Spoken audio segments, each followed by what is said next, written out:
Hello, beautiful people. Welcome back to Gladys on Love. Today, I invited my partner Eli, and we're just going to talk about emotional intimacy.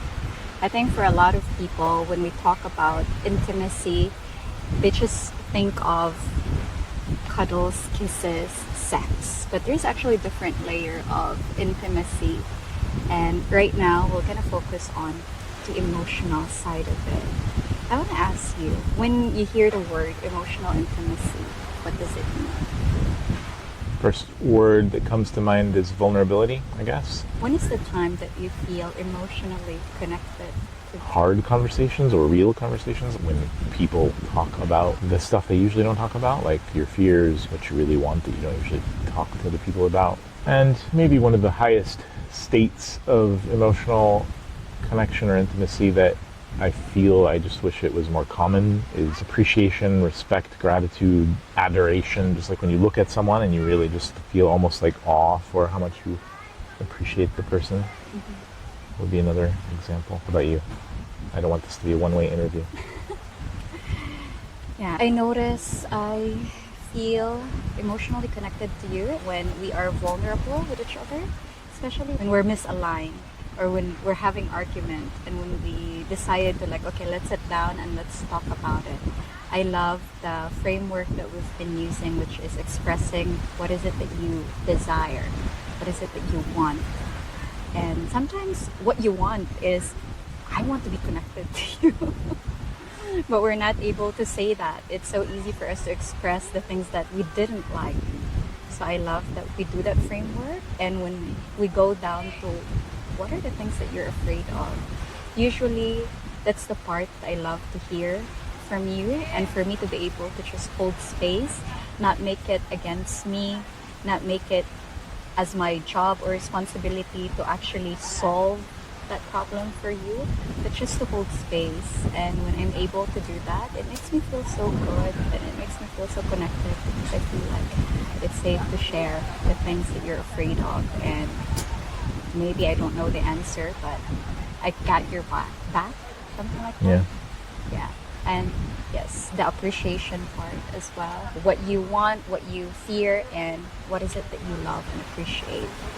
Because even though we know that, of course, we're in this relationship, therefore we love each other, we appreciate each other. But I personally want to hear that coming from you. I want personally be reminded of, why do you love me? Why do you appreciate? What are the things that you appreciate about me? And sometimes I realize that I'm not expressing that enough about you as well. And I want to be in that habit of expressing more of it. That framework is simple, but definitely it's hard to make yourself kind of lean into it and really engage authentically or fully with it, but it does seem to work. At least through my own experience and observation of other people, I think we're typically not that aware of what our fears are. We're not really articulating things honestly about what we really desire. And when you really honestly ask, what is it that I really want right now? What are the things I desire? What's causing this tightness or this separation or this kind of do I have walls up? Am I protecting? Am I attacking? Do I feel offended? Do I feel hurt? Am I resentful about something? Do I feel slighted? And you start to notice what really is there. A lot of times I notice that I wouldn't have been able to say it that clearly ahead of time. Like, you actually have to go through the practice of speaking it out loud. I mean, you don't have to, but when you do, it really pretty surprising. It does require commitment to vulnerability, though, because you have to be honest. But it's pretty powerful. I think it works. I remember the journey of getting here. I think 2 years ago, it was very difficult. I don't think we have a very strong emotional connection necessarily. And it took a lot of work. It took a lot of work for me to be vulnerable with my emotion. And even though I started to vocalize what I feel, usually the words that I'm using are just masks to what I really feel. I'm just expressing the things that I don't like, but still I'm not really telling what is it that I want, what do I really want to feel. What would you say are best practices or that you think would allow couples to have that emotional intimacy or to cultivate that? Probably first would be admitting that you want it, because I think it's easy to go through life and being in a partnership. I was in a relationship for 20 plus years where I knew I wanted something more, but I wasn't understanding what it was. So when you realize that, I don't know, you hear this kind of conversation and you start to visualize, like, have you ever experienced deep emotional connection? Probably yes. So actually set that as an intention. Everybody wants that. And if we just admit to ourselves that that's what we want, not so that you'll be dissatisfied. I mean, you need to be dissatisfied to some extent, but not disillusioned, right? Just recognizing, like, okay, this is what I want. I wish we were connected more intimately on an emotional level more often than just thinking, okay, how do we do it? And I've been surprised that there are these really simple frameworks that other people have developed and mastered that you can just adopt for different parts of life, that they work and they're simple. Like, for example, the clearing method. That's not what we're talking about right now, but when you have an issue, there is this clearing method, and if you freaking use it, if you really learn it, simple, commit to it, drop all the judgment of it, it just freaking works. 15, 20 years ago in the US, I don't know if I really would have been willing to, like, lean in and do the practice of what do you desire, what do you fear, what do you love, especially when I'm already in a kind of not happy about something or I feel off. There's been times where I just don't want to do it. There's a lot of resistance. Recognize that it's what you want. Believe that there are frameworks you can learn that are actually pretty simple, but also recognize that using the frameworks will require a little bit of curiosity, humility, willingness to experiment, dropping your preconceived idea. Just drop the judgment and try it, and it actually works if you really try it. And it kind of invites you, very simple stuff, but it invites you to just go through a process that leads you consistently to the kind of vulnerability and connection that you want. Yeah. As you were talking, I was just recalling the first stages of our relationship. So again, culturally, we are not trained or invited to express our emotion. We are programmed to suppress it even. So it's not safe. For me, it's not safe to express emotion. If you express your emotion, you will be punished. So coming into a relationship with you, I was so surprised when you actually hold space for me to just express emotion. And I'm even telling you before, if I say what I feel, you'll get hurt. I will hurt you. It will be bad. It will be negative. And I love how you invite that, like whatever it is that you're feeling, talk, just say it, just express it. And I remember one time, like, oh, you really want to know how I feel? And then just spit it out in a even vindictive way, like very angry. I was even crying, and I can feel my body really tensing up, just telling you how I feel. And it felt good to be able to say it, but at the same time, I was also worried that you might be defensive or, attack me back, and surprised that you were not. So I think first, for you to invite emotional intimacy is actually allow that safe space for each other to express, regardless of how the other people is expressing it. Because again, you have to go step by step. You can't be, in my end, I wasn't very good at how I can express it better. Yeah. I just have to practice saying things, and I love that you're able to hold space for me, even though I'm saying it in a bad way. But I think after 1 year, you're like, okay, now you're not saying it literally, but I noticed that, this time I need to level up my learning. Okay, now I'm very comfortable expressing how I feel, but the next level is, how can I say it better in a way that doesn't hurt you, in a way that actually invites understanding? Yeah, I think it's really important to recognize the culture you grew up in, whether it's the national culture or your family culture or a combination of the two. In the US, not that many people are really adept at expressing themselves. It might be a little safer to do it, but that doesn't mean people are good at it. It's more acceptable to express anger there than it is here, but people suck at it. They're not doing it well. So it's still emotional intelligence and the ability to communicate, being able to hold space for other people, understanding how powerful that is to just listen to them and not react or take it personally or think it's your fault or that they're accusing you. I mean, I'm not always good at that, but I did not have these skills before. It is not the norm for men in the US to be highly in touch with emotional conversations or being able to connect. But I think it could be also a big mistake that people would commonly make coming from the West, coming to the Philippines, hearing that people are really emotional here is not really accurate. People are very sensitive, but you can't see it. They're not going to express to you. And emotions are far more suppressed in this culture, far more suppressed than in the US and from where I come from. It's just not safe to express emotions, anything negative here. And people grow up in an environment where they just bottle things up and they keep it to themselves. You don't cry in front of anyone else. It's totally embarrassing. You don't burden people with your problems.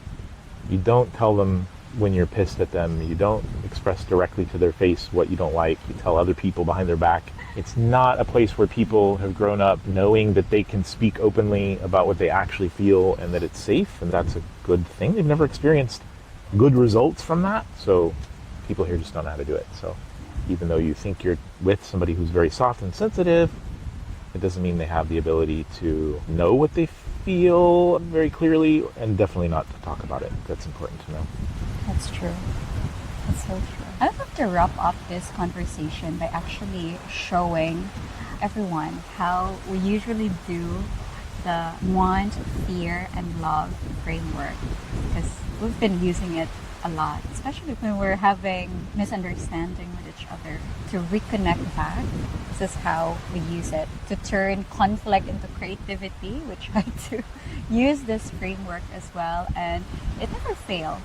It always lead us to being vulnerable and emotionally connected with each other. Do you agree? Yeah, it does work, but there's been times where one of us didn't want to do it. It's true. And That's then one person's in a bad state, doesn't want to engage, and then there's been times where whether it's me or you, I think there's been examples of when we just kind of refused and didn't do it, and then there's been times where I invited you when you were in a bad state and you didn't want to do it, but you said yes anyway. And same for me, where I was like, all right, I just don't want to do this, but I know it works, so I said yes and did it anyway, and it does work. True. All right, I'll start. You go first. What? You just said I'll start. I'll start asking questions. I'll start by you going first. What? You see how she is? Okay. The question is, what do you desire? What do you desire? You have to start now. And for some guidance, I would say you could have an insane list of what you desire in your whole life, but it's kind of like in this moment. From my experience, the context is in this moment. Based on what you're feeling right now, what do you desire? Kind of contextual. Yeah. Sometimes I go really meta and I'm like, I desire to travel all over the world. It depends on the mood I'm in, but yeah. Just go with what you feel in the moment. I desire to finish that program that I started in Mind Valley about manifestation, and I desire to share those learning with you, and hopefully redoing that program. It's a 3-hour program. I desire to go through it with you. I desire to go to Apple Island together with the kids, because right now we're looking at that. I desire to get in doing one-on-one conversation with the kids. It's been a while. I want to be consistent when it comes to working out and eating healthy and getting there and getting started. So I want to keep that consistency, and I want for us to be supporting each other in that. I want your support. I want your support in holding me accountable when it comes to working out and eating. What about you? What do you desire? For the sake of time, probably we'll just keep it to a couple each. But typically in this situation, you gotta leave space for people to finish. Yeah. Normally it would maybe go on. She taught me this, so I don't know where she got it, but continuing to say what else do you desire until the person kind of says, I think that's it for now. I'll just share a few that come to mind. I desire for things to be clearer with my son and how we're working together, because I feel like he's not juiced about what he's doing, because the engagement isn't there, and it's like it's feeling frustrating. So I desire to get that aligned again. Desire to get our business to where clients are making buying decisions quicker and we're delivering at more scale, and that cash flow will be at a place where we can start hiring more people and not being cash crunched. Desire to commit time consistently for myself, because I haven't been doing that lately. I feel like I need to, but I'm not carving out time to, and I really desire to create more. Writing, finishing the books that I've got in my head and the one that's written and not published, creating content more consistently that I feel would be valuable for other people. I just want that feeling of more contribution and more getting what's in my head out in a way that's just where I can see that it's actually meaningful to people. Kind of like I feel not envious, but a little jealous of the fact that you get to do that more often, or you've created that for yourself. And yeah, that's it for now. So what do you fear right now? Fear that I may not be able to live up to my potential. I fear, because coming here, I have this idea of I want to embody being a millionaire. I actually fear that idea. I realize how it's heavy. I fear the work that I have to do in order for me to become that person. I fear not having what it takes. I fear to disappoint you. I fear to disappoint myself. I fear that I'm not as good as I sometimes think I am. What else? I think that those are the fears that I can think of for now. What about you? What are your fears? Yeah, I fear similar, like not leveraging or not taking advantage of the resources that I do have, or sort of not living up to potential by squandering. I always have a fear of not doing enough or not doing the right things to lead to the outcomes that I want. I feel often fear of not having enough clarity around what is that thing that I should be doing. I feel afraid that I'm sometimes trying to do too many things. Crazy, like I'm afraid of not doing enough, and I'm also afraid that I'm doing too many things. I guess it's just all about doing the right things. I feel afraid that I feel fear that I'm not living my zone of genius, like that the things I'm the very best at that I'm not doing enough of, that I'm doing things that are kind of wasting my genius, like my true gift to the world is not being used. I guess that's one of the biggest things. I fear not taking care of the people that I care about the most well enough, as well as I want to. Probably very common fears for most people. But in this moment, that's pretty much all I've come up with quickly. But there are times that when emotions are raw, especially when there's a circumstance happening, I would comment, since we're doing this as a demonstration for other people. When you're in a bit of a challenging situation with your partner and the other person is sharing all these fears that they have connected to what's going on, it's sometimes going to feel like accusation, or it's sometimes you really feel like you want to comment or clarify. Okay, so what do you love? I love that you're willing to do this on camera. I love that you're being vulnerable of the things that you feel, fear, want. I love being in this relationship. I love seeing myself growing, evolving.